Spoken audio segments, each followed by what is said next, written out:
শুধু আলোচনার মাধ্যমে সংস্কার সম্ভব নয়, মানসিকতারও পরিবর্তন আনতে হবে বলে মন্তব্য করেছেন বিএনপির মহাসচিব মির্জা ফখরুল ইসলাম আলমগীর।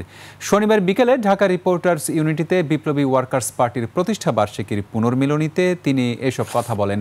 অভ্যুত্থানের মাধ্যমে দেশ বিনির্মাণে যে নতুন সুযোগ তৈরি হয়েছে, সবাইকে ঐক্যবদ্ধ হয়ে তা কাজে লাগাতে হবে বলে জানান বিএনপি মহাসচিব। খালিদ ইবনে মিজানের রিপোর্ট। জীবন অবাক না করলে কে করবে? 28% মিল্ক ফ্যাটের অবাক করার সাথে ফ্রেশ মিল্ক পাউডার। জীবন অবাক করুক প্রতিদিন। শনিবার বিকেলে ঢাকা রিপোর্টার্স ইউনিটিতে বিপ্লবী ওয়ার্কার্স পার্টির প্রতিষ্ঠা বার্ষিকীর পুনর্মিলনী অনুষ্ঠানে বক্তব্য রাখেন বিভিন্ন রাজনৈতিক দলের নেতৃবৃন্দ। সংস্কারের জন্য শুধু আলোচনাই নয়, মানসিকতারও পরিবর্তন আনতে হবে বলে মন্তব্য করেন বিএনপির মহাসচিব মির্জা ফখরুল ইসলাম আলমগীর।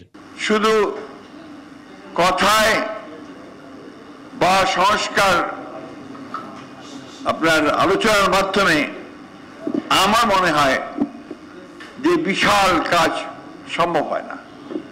সবার আগে যেটা দরকার হয় মানুষের মননশীলতা পরিবর্তনের।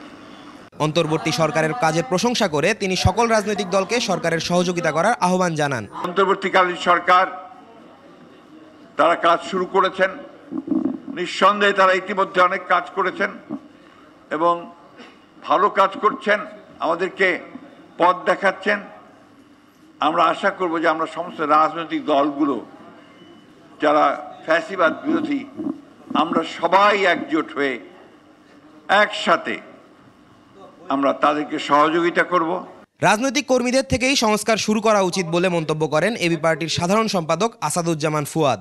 যেই শব্দগুলো দিয়ে রাজনীতি দল এবং রাজনীতিবিদদেরকে পরিচিত হওয়া দরকার, সেই জায়গাতে সংস্কারটা সবচেয়ে বড় জরুরি। সুষ্ঠু নির্বাচনের জন্য অন্তর্বর্তী সরকারের নিরপেক্ষতা গুরুত্বপূর্ণ বলে মনে করেন রাজনীতিবিদরা। বাংলাদেশের জনগণের প্রতি সম্মান রেখে খালিদ ইবনে মিজান, 21 টেলিভিশন, ঢাকা।